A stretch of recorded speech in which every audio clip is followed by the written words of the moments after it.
This year, we adopted a learning management system called Blackboard in all grade levels.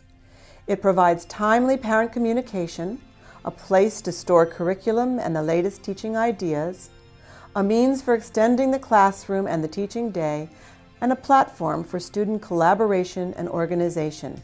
Blackboard has become my main teaching tool. Blackboard is, you've heard the words before, it's interactive, it gets students engaged. It really has become an extension of this classroom. I can't imagine teaching anymore without it. When we first started to use it, I couldn't imagine how we'd be using it, but now I cannot imagine working without Blackboard. It's become a major asset.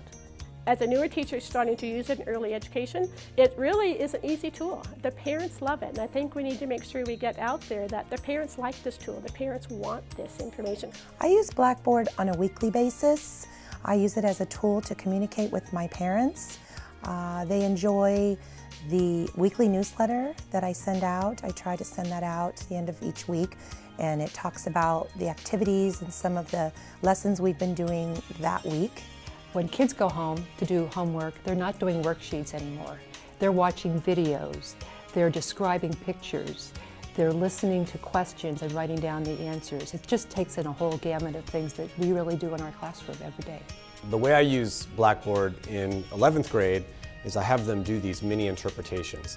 And the mini interpretations are their voices from using the literature that we've discussed. They pick passages from the literature and they add that with music, and it creates really their own tapestry of knowledge about what we've read in that particular novel or book.